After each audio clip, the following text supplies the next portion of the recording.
안녕하세요. 이선복 교수입니다. 자, 중국회계 강의, 6장 유형자산, 세 번째 시간입니다.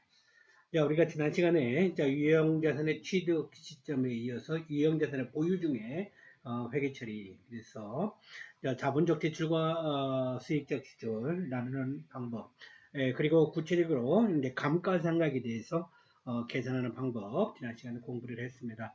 자, 그러면 이제 6장의 마지막 시간으로 우리 책에서는 보론으로 되어 있지만 유형자산의 재평가와 손상에 대해서 공부를 하도록 하겠습니다. IFRS가 특별히 공정가치를 이제 확대한다 해서 우리가 금융자산 이외에도 여러 형태로 지금 우리가 공정가치를 적용하고 있습니다. 그래서 유형자산도 그렇고요. 또 무형자산의 경우도 그렇고 재고자산은 이제 저가법이지만 여러 형태로 그런 공정가치 회계 처리가 돼 있는데 특히 이제 재평가하고 손상에 대한 내용들을 공부하도록 하겠습니다. 내용이 많다 보니까 우리가 녹음 시간이 좀 기네요. 여러분이 좀 인내를 갖고 좀 해주시면 좋겠습니다. 오늘은 세 번째 카트 시간을 좀 가능하면 빨리 끝낼 수 있으면 더 좋겠다 싶은데 한번 화이팅하고 노력해 봅시다. 보론의 유형자산의 재평가와 손상입니다. 그래서 유형자산의 취득 시점에는 취득원가로 기록을 해야 된다. 취득 시점에 지급한 대가는 그 시점에서 자산의 가치를 잘 반영한다고 보기 때문이다. 그러나 취득일 이후에 장부금액과 공정가치의 차이가 발생할 수 있는데 그 차이를 어떻게 인식해야 할 것인가에 대해서는 의견이 다양하다. 그래서 KIFRS에서는 유형자산의 취득 시점에는 취득원가도 측정하지만 취득일 이후에는 원가무형이나 재평가무형 중 하나를 선택하여 측정할 수 있도록 허용하고 또 손상 상황 발생 시는 손상 차손을 인식해야 한다 이렇게 회계 처리를 하고 있습니다. 그래서 유형자산을 취득했을 때는 이제 취득원가로 우리가 앞에서 공부했던 것처럼 이제 회계 처리를 하는데 취득일 이후에 보유 중에 이제 결산을 맞았어요. 그런데 그 공정가치가 이제 그 장부금액과 취득원가 상당한 이렇게 차이가 있는 경우 어떻게 할 것이냐? 그러면 취득원 가격으로 계속 표시할 거냐? 아니면 지금 현재 공정가치를 표시할 거냐? 그 문제를 이제 선택해야 된다는 거죠. 그래서 특히 IFRS는 그 이제 선택하는 방법 중에 원가 모형이냐, 재평가 모형이냐, 이제 기업이 스스로 선택할 수 있게 하고, 그 다음에 이제 또 손상 상황이라는 것이 발생하면 손상 자산에 의해서 회계 처리를 해야 한다. 이렇게 이야기를 하고, 이러한 이제 재평가는 이제 손상은 유형자산에 이제 금융자산에도 적용될 수가 있고요. 또 어디 무형자산에도 적용될 수가 있고 다양하게 적용됩니다. 그러니까 여러분들이 좀 신경을 써서 정확하게 이해를 해주면 좋겠습니다. 먼저 유형자산의 재평가의 경우입니다. 유형자산의 취득을 이후에 가치 변동에 대한 입장입니다. 계속해서 취득 원가로 해야 된다. 취득 시에는 원가가 유형자산의 공정가치를 반영한다. 실제 거래에서 발생한 원가이므로 취득 원가는 신뢰성이 높다. 유형자산을 처분하기 전에는 유형자산 보유 손익을 인식해서는 안 된다. 그래서 계속 유형자산 취득 원가도 해야 된다 하는 방법이 있고요. 그 다음에 두 번째는 기록은 취득원가로 하지 가치 변동은 주석에다가 공시하자. 그래서 장부상의 보고 기준은 취득원가를 채택하고 가치의 변동은 재무제표 주석에다 표시하는 방법 있을 수 있다 그죠? 그리고 세 번째는 공정가치를 재평가하여 재무제표에 공시를 하자. 그래서 자산의 경제적 실질을 반영하고 이해관계자들의 경제적 의사결정에 좀 더 유용한 정보를 제공할 수 있다. 수익과 비용을 좀 더 현실성 있게 표시하자. 그래서 그 유형자산 자체를 공정가치를 재평가해서 재무제표에 직접 반영해서 표시하자 하는 것이 이제 세 번째 방법입니다. 이러한 방법 중에서 KIFRS는 취득일 이후에는 원가 모형으로 하든지 재평가 모형으로 하든지 그걸 측정해서 기업이 선택할 수 있도록 하고 있습니다. 그래서 취득 시는 원가 모형인데 이제 원가도 취득원가도 표시하는데 취득일 이후에 원가 모형으로 그대로 적용할 건지 아니면은 재평가 모형으로 공정가치를 적용할 건지 이야기하고 있습니다. 원가 모형이라는 것은 취득 시 취득원가로 인식한 이후에 재평가를 허용하지 않는 방법입니다. 재평가 모형은 취득 시점에는 취득원가를 하는데 취득일 이후에 재평가 금액, 즉 공정가치를 실릴 수 있게 측정하는 경우는 재평가도 하는 경우입니다. 원가 모형이나 재평가 모형 중에 선택을 하고 유형자산의 분류별로 동일하게 적용할 수 있다. 그래서 토지와 건물, 기계장치, 선박, 항공기 등등 해서 이제 선택해서 할 수 있다 그래요. 자, 그 다음에 이제 이때 우리가 공정가치를 적용한다는데, 공정가치 그러면 개념은 뭐냐 그랬더니, 시장가치, 지금 현재의 시장에서의 가격, 그리고 토지와 건물의 경우 공정가치는 시장에 근거한 증거를 기초로 수행된 평가에 의해 결정한다. 설비장치와 기계장치는 공정가치는 감정가에 의한다. 특수한 유형자산의 경우는 이익정근법, 삼각대정원가법, 좀 어려운 용어들이 나오는데, 그러니까 어찌되었든 이런 이제 공정가치 개념을 가지고 공정가치를 적용할 건지 취득원가를 적용할 건지 그런 걸 결정해서 회계 처리를 해야 한다 이야기를 합니다. 자, 그리고 이제 재평가 결과의 반영인데, 재평가를 하게 되면은 자산의 장부 금액이 증가, 전 회계적으로 증가할 수 있죠. 그럼 그런 경우는 자산 재평가 이익이 발생할 텐데, 이거는 나중에 어디 기타 포괄 손익 항목으로 처리를 하라 그런 얘기를 합니다. 자, 자산의 장부 금액이 감소한 경우는 자산 재평가 손실을 발생할 수 있는데, 우선 만약에 앞에 재평가 이익이 있다 하면은 이것과 기타 포괄 손익 누계액과 우선 차감해서 플러스 마이너스 하고 나머지는 단기 손실로 인식을 한다 그러네요. 그래서 자산 재평가 손실은 단기 손실로 하고 자산 재평가 이익은 뭘로? 기타 포괄 손익 항목으로 한다는 거 서로 차이가 있습니다.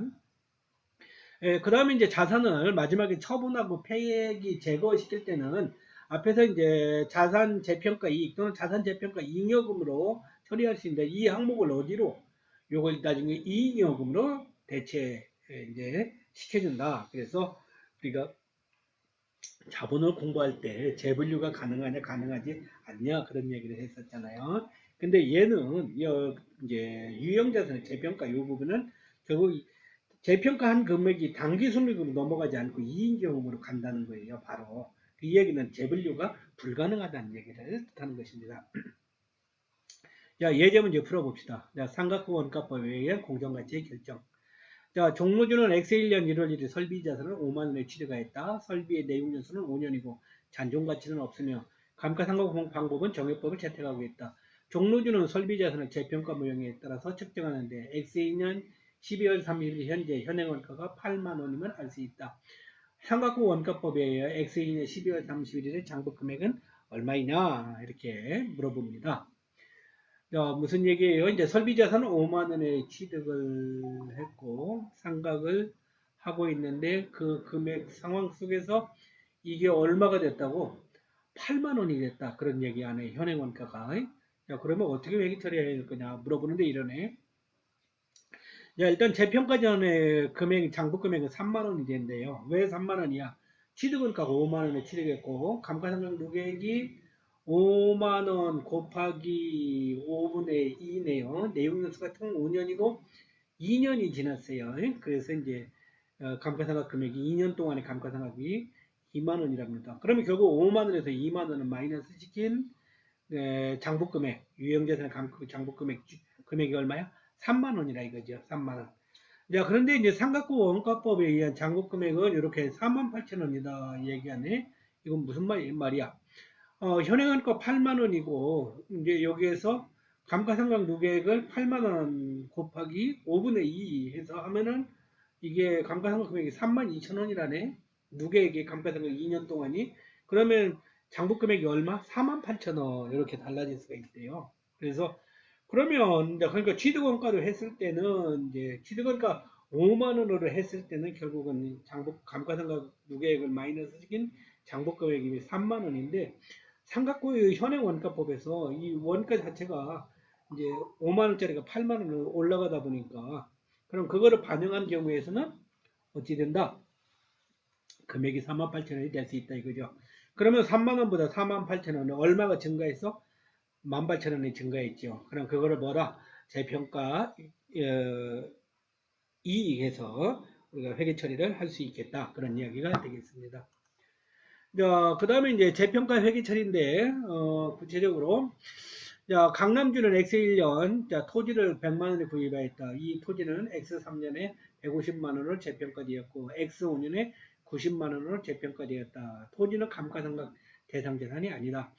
X3년과 X5년에 회계 처리를 하시오. 이렇게 했네. 자, X3년 말, 자, 토지가 150만원으로 재평가되어 50만원에 재평가 이익이 발생했다. 그래요. 100만원에 구입했는데 150만원으로 가격이 올라갔대요. 얼마 올라갔어? 50만 원 올라갔어요. 그러면 이렇게 표시하자 이거죠.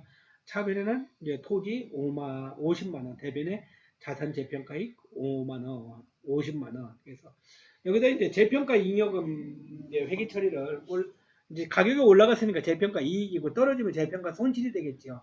근데 이제 그래서 재평가 이익으로 하는데 결국은 얘는 이제 기타 포괄 손익 항목으로 가래요. 단기 손익으로 반영하지 말고. 그리고 이제 우리가 다른 이제 우리가 교책 이런 거 보면은 여기 이제 자산 재평가 잉여금 이렇게 회계 처리한 거를 볼 수가 있어요. 자, 그 다음에 X 5년 말에 토지가 90만 원으로 재평가되어 토지의 장부 금액을 60만 원만큼 감소시켰다. 그 다음에 토지의 50만 원은 재평가 잉여금을 감소시키고 나머지 10만 원은 단기 손실에 반영하자. 이렇게 얘기를 하자고요. 그래서 이렇게 분개했는데 차변의 자산 재평가 손실 50만 원, 또 자산 재평가 손실 10만 원, 대변의 토지 얼마 60만 원. 그래서 토지가 150만 원짜리가 얼마로 90만 원으로 내려갔다잖아요. 그럼 총 얼마 떨어졌어요? 60만 원 떨어졌죠. 그럼 60만 원 떨어진 것만큼 뭐라고 표시하면 돼? 차변의 자산 재평가 손실 60만 원 표시하면 된다 이거죠. 60만 원. 야, 그런데 60만 원 표시하면 되면 좋은데 앞에 자산 재평가 이익이 있었잖아. 50만 원. 이게 없으면 60만 원인데 있으면은 요걸 가져오래. 대변의 자산 재평가이익 50만 원이 있던 걸 차변의 자산 재평가 손실 50만 원을 표시해주고 그러면 나머지 금액 10만 원만 자산 재평가 손실 해갖고 회계 처리를 한다. 자산 재평가 손실은 단기 손익에 반영합니다. 그죠? 위에 있는 자산 재평가이익은 단기 이익이 아니고 기타 포괄 손익 그 차이를 정확하게 해주십시오. 자, 그 다음에 이제 자산 재평가의 자산의 처분. XU 앞에 6A1의 자료를 이용하여 종로주의 2004년 말에 설비 자산을 만 원에 처분하였다고 하자. X4년 처분과 관련된 회계 처리를 하라. 단 처분된 자산의 재평가 잉여금은 이익잉여금으로 대체하는 방법이다. 앞에 예제 문제가 뭔가 있었어요. 요거 6대 A-1번. 그걸 이제 자산을 얼마에 처분했대? 만 원에 처분했다네. 4년이 지난 상황에서 처분했대. 그러면 어떻게 분개해 놓은 거 보세요. 차변의 현금 만원, 감가상각유액 64,000원, 설비 자산 처분 손실 6,000원, 대변의 설비 자산 8만원 이렇게 해서 분개가 됐네요. 이게 뭐야? 앞에서 6A가 뭐야? 요거네요. 요거. 5만원에 취득했다가 8만원으로 가격 올라가 있던 거 있죠. 요게 공정가치가 올라가 있던 거. 그래서 자산 재평가 이익 18,000원 뭔가요? 이거 표시한 게 있습니다.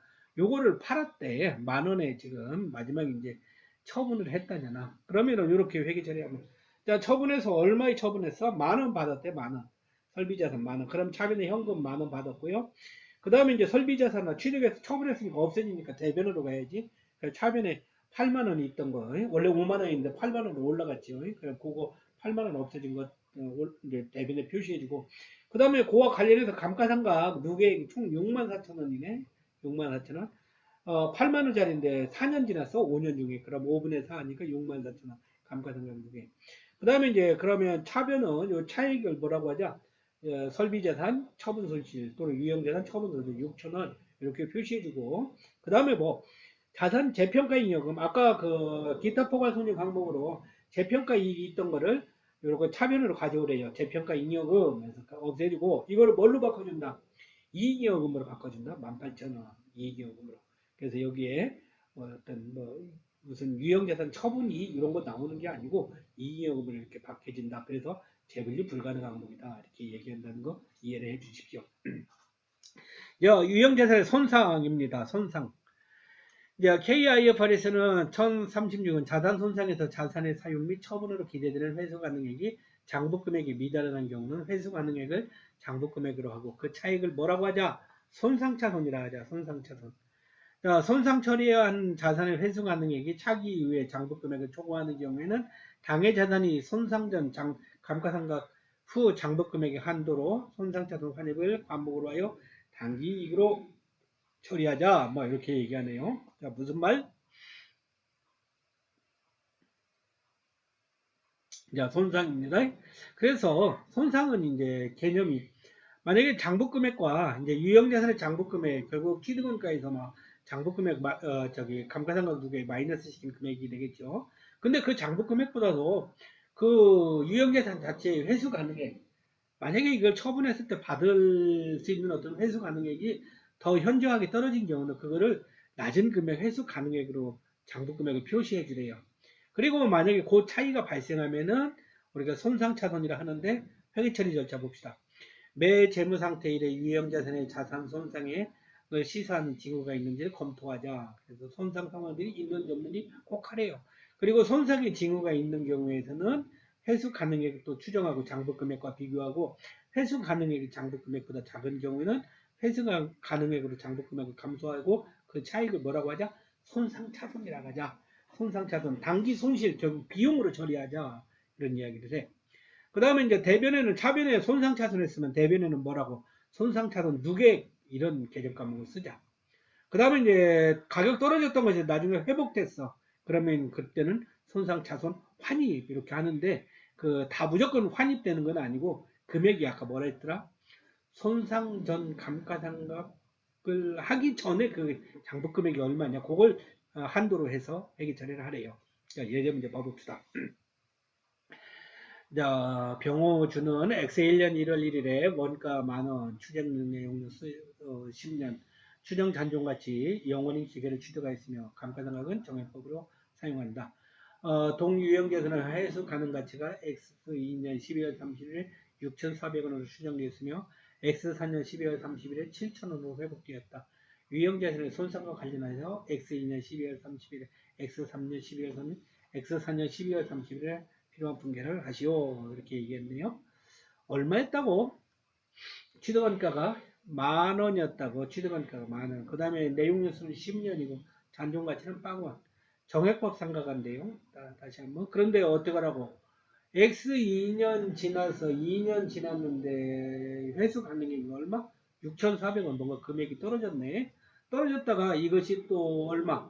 X 2년, X 4년에 2년이 지난 상황에서 떨어졌던 것들의 가격이 7,000원으로 회복됐어요. 자, 회복됐으면 그러면 손상차손 환입 뭔가 하라잖아요. 자, 회계 처리해 봅시다. 먼저 X2년 12월 31일 차변의 손상차손 11,600원, 대변의 손상차손 누계액 1,600원 이렇게 표시가 되어 있네요. 자, 이거 왜 1,600원이 나왔어? 손상차손은 장부금액 마이너스 회수 가능액 얘기하네. 그랬더니 10만원, 만원 마이너스 1,000원 곱하기 2년에서 이렇게 된다네. 이거 뭐야? 이제 만원이 요거예요. 만원이 여기 취득원가 마이너스 단존가치는 제로니까. 그러면은 근데 감가상각 내용요소 10년이네. 그러면 10만원을 결국 10만원 인데 만원인데 거기서 감가상각 금액이 뭐야? 만원 나누기 10년이면 1년에 1,000원이겠네. 1,000원. 근데 몇 년 지났어? X 2년이니까 2년 지났네요. 그래서 1년 감가상각비 1,000원 곱하기 2년 하니까 이렇게 해서 그러면 결국 장부 금액이 얼마야? 만원에서 요거 계산한 2,000원을 빼면 8,000원이라 이거죠. 8,000원 장부 금액이. 그런데 얼마래? 회수 가능액이 6,400원이래. 6,000원. 그러면 얼마 차이야? 8,000원에서 6,400원을 뺀 1,600원 자체가 뭐가 된다? 손상차손, 결국 손실이 발생한 것이다. 비용이 발생한 것이다. 표시하래. 그럼 차변은 뭐라고? 손상차손 1,600원. 그 다음에 대변에는 손상차손 누계액 1,600원. 이렇게 회계 처리를 하라. 그런 얘기를 하네요. 자, X3년 가면 12월 31일 날 다음 또 결산을 맞았어요. 그러면 어떻게? 감가상각 해야죠. 매년 감가상각. 아까 장부금액이 얼마였지? 6,400원. 회수 가능액 6,400원이야. 그럼 6,400원인데 앞으로 내용요소 몇 년 남았어? 8년. 2년 지났어요. 8년 남았어. 그러면 1년에 감가상각비가 800원이다 이거죠. 그러면 800원. 차면에 감가상각비 800원. 대변에 감가상각 요게 800원. 자, 이렇게 회계 처리를 할 수가 있어요. 자, 그 다음에 이제 X4년 12월 31일 날 또 마찬가지로 감가상각 먼저 해야지. 차비는 감가상각 800원, 대비는 감가상각 누계액 800원 똑같이 위에 X3년에 한 것처럼 X4년도 해줘도. 자, 그런 상황에서 차비에 또 분계가 손상태손 누계액 1200원, 대비는 손상태손 환입 1200원 이렇게 돼 있어요. 그래서 환입은 뭐야? 손상태손 가격 떨어졌던 것들은 회복됐을 때 환입한다 했었지요. 그래서 얼마로 환입 회복됐어? 7,000원으로 또 회복됐어요. 회복됐어. 지금 장부 금액이 얼마입니까? 장부 금액이 얼마? 아까 6,400원에서요. 6,400원에서 2년 동안 감가상각했어요. 800원 또 했고요. 그럼 또 800원 했어요. 그러면은 얼마야? 6,400원에서 800원 곱하기 2, 1,600원을 마이너스 시킨 금액만큼이 이렇게 됐어요. 됐는데 이제 그 금액이 얼마라고? 7,000원이라고. 7,000원. 회수된 금액은. 그러면 차익은 얼마? 2,200원. 그러면 2,200원인데 그러면 2,200원은 회복됐는데 여기다가 손상차손 그럼 뭐 환입 2,200원에 하냐 했더니 그러지 않고 얼마가 돼 있어? 1,200원 돼 있어. 왜 1,200원이냐 했더니 이렇게 손상차손 환입액은 손상차손 전 장부금액의 상각후 금액에서 손상차손 환입 전 장부금액 이렇게 하래. 만약에 손상차손 금액이 없었다면 이게 얼마일 거냐? 그걸 기준으로 한번 해보래요. 그래서 그럼 뭐야? 손상차손이 없었으면 장부금액이 얼마요? 취득원가가 10,000원이죠. 1년에 감가상각비는 이제 10년으로 나누니까 10,000원 나누기 10년 하니까 1년에 1,000원씩이에요. 몇 년 지났어? 4년 지났어. 그러면 4년. 그럼 10,000원에서 손상차손이 없었다면 결국 이 금액은 얼마? 6,000원이었다 이거야. 장부금액이. 6,000원. 자, 그런데 이제 그러면은 이쪽은 현재 장부금액은 얼마야? 손상차손 환입전의 장부금액은 6,400원에서 아까 요걸 800원 2년치 감가상각 더해서 그럼 요거 뺀 금액 요거 그러면 이제 결국 6,000원에서 요걸 마이너스 시켜주면 요게 4,800원인데 마이너스 시켜주면 얼마가 된다? 1,200원이 된다. 그래서 1,200원만큼을 여기다가 손상차손 환입해서 해서 이제 차변에는 아까 여기 손상차손 대변에 있던 거 차변으로 가져와서 그만큼 마이너스 1,200원 감소시켜주고 그 다음에 대변에는 손상차손 환입 이렇게 표시를 해줬다. 이렇게 해서 이제 우리가 회계 처리를 할 수가 있겠어요. 그래서 이제 유형자산에 대해서 우리가 공정가치를 적용하는데 이제 원가 모형으로 할 거냐 공정가치를 적용할 거냐 그 모형은 이제 기업이 선택할 수가 있겠고요. 그래서 이제 공정가치를 적용하는 경우에서는 가격이 올라가면 자산 재평가이익 또는 자산 재평가 잉여금 이렇게 회계 처리하고 가격이 떨어진 경우는 자산 재평가 손실 회계 처리할 수 있다. 자산 재평가 손실은 비용이고 자산 재평가 잉여금이나 이익은 기타 포괄 손익 이렇게 회계 처리를 할 수가 있겠습니다. 그리고 이제 손상차손의 경우는 유형자산을 취득했는데 그 유형자산이 장부금액보다도 회수 가능액이 뭔가 현저히 낮아지는 그런 상황들이 발생했어. 그러면 그거는 이제 선택의 문제가 아니고 반드시 그 떨어진 금액을 가지고 그 차액만큼을 보다 손상차손 이렇게 비용 처리를 해줘야 된다. 분계는 어떻게 차변의 손상차손, 대변의 손상차손 무게한다 이거죠. 그리고 만약에 이제 떨어졌던 가격이 회복됐어. 그럼 뭐라? 손상차손 환입 이렇게 회계 처리를 하고 근데 뭐 환입됐다고 해도 회복됐다고 해서 무조건 하는 건 아니고 환입된 금액하고 손상이 없었더라면 처음에 그 유형자산의 장부 금액이 얼마였을 거냐 그 차액을 쫙 계산해서 그 차액만큼은 손상자산 환입 이렇게 회계 처리를 해봐라 그런 얘기합니다. 우리가 유형자산 알지 뭐죠? 앞에서 공부했던 게 재고자산도 그런 거 있었죠. 재고자산 가격이 떨어지면 차변의 재고자산 평가 손실 대변의 재고자산 이렇게 해줬다가 재고자산 평가 떨어졌던 게 가격이 올라갔어. 그러면 재고자산 평가 손실 환입 뭔가 이렇게 했던 회계 처리하고 원리가 비슷합니다. 자, 그래서 이제 그렇게 회계 처리된다 하고요. 그래서 이제 그래프로 얘기했던 것들을 설명한 것이 요게 되겠습니다. 자, 마지막 결론 이제 우리가 6장 여러분들 수고 많았는데 이제 간단하게 얘기하고 마치도록 간단하지 않네요. 내용이 많네요. 자, 일단은 그래도 간단하게 하도록 합시다. 자, 유형자산은 뭐다? 자, 일단 유형이니까 물리적 실체가 있고요. 그 다음에 무슨 목적이었더라? 이제 사용할 목적을 보유하고 그 기간이 장기인 거. 그래서 그 유형자산은 그런 세 가지 특징이 있고요. 그 다음에 이제 취득 시 회계 처리 어떻게 할 거냐 하고 이제 보유 시에는 자본적 지출, 수익적 지출, 감가상각, 재평가와 손상차손 이런 거 어떻게 할 거냐 회계 처리 한번 보자 이거죠. 그래서 이제 취득원가에서는 유형자산을 뭐해서 사용 목적이니까 사용할 수 있는 상태로 만들기까지 소유된 모든 지출을 우리가 유형자산 취득원가로 하자. 그래서 이야기하고 또 유형자산은 자기들이 직접 이렇게 뭔가 이렇게 이제 자가 건설하는 경우는 이제 건설가 규정으로 했다가 나중에 이제 뭐 건물 이런 식으로 뭔가 바꿔주든지 이렇게 회계 처리도 할 수 있다는 거 이야기했고요. 자, 그 다음에 유형자산은 보유 중에는 우리가 회계 처리하는데 보유 중에 건물에 엘리베이터 추가 설치했다. 그 비용을 어떻게 하냐? 이제 회계 처리는 자본적 지출로 할 거냐, 수익적 지출로 할 거냐. 자본적 지출은 엘리베이터 설치비를 자산 가격, 건물 가격에 포함시키는 방법이다. 야, 그런데 그냥 간단하게 건물을 그냥 뭐 페인트 칠하고 유리창 깨진 거 바꿔 끼웠어. 뭐 금액도 소소해. 야, 그런 경우는 우리가 수익적 지출에서 단기 비용 처리하자. 자, 유형자산 감가상각비입니다. 감가상각 회계에서 우리 회계 공부하는 사람 감가상각은 뭐 기본적인 회계 처리 방법이야. 그래서 크게 5가지 우리가 방법을 이제 공부를 했는데 그 중에서 감가상각 방법, 뭐 생산량비례법, 정액법, 정률법, 연수학회법, 이중체감잔액법.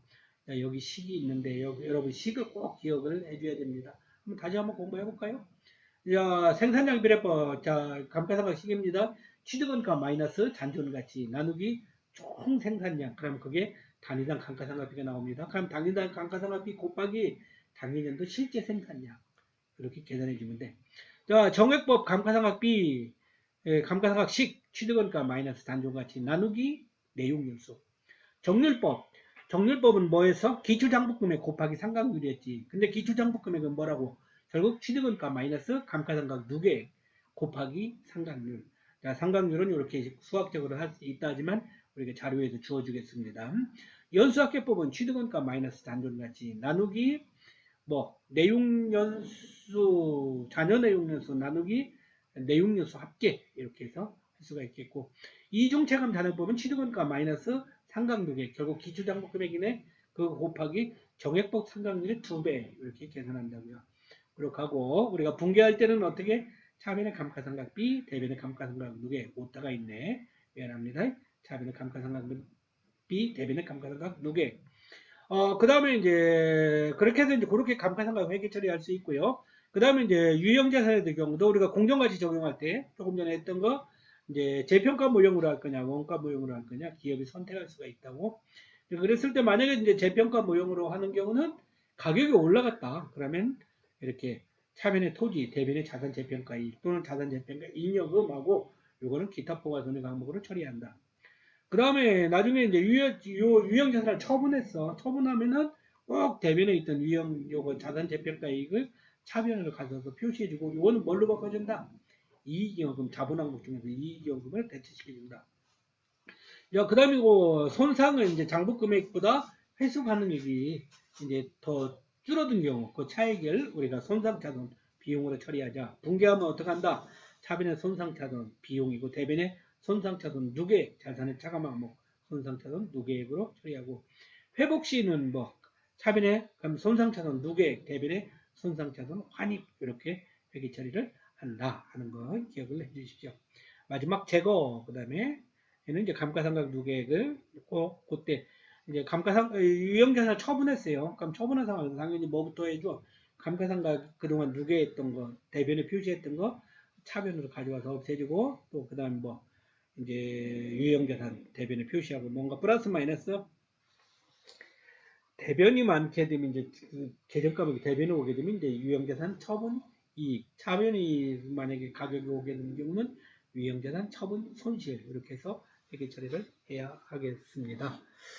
예, 그래서 이제 그런 식으로 우리가 유형자산에 대한 이제 회계 처리를 내용이 좀 많았는데 특히 취득 시에 대한 거를 세부적으로 그 IFRS가 이제 뭐 취득 시에는 이렇게 해라 이제 그걸 하다 보니까 좀 이제 세부 디테일한 이제 내용들이 있었고요. 그 다음에 이제 감가상각 금액 계산하는 건 이제 뭐 회계 공부하면서 뭐 기본입니다. 여러분이 회계 원리 공부를 해볼 때도 이제 하는 거 해봤는데, 근데 이제 감가상각도 막 결국은 그 식만 정확하게 이해하면 얼마든지 계산할 수 있는 그런 문제죠.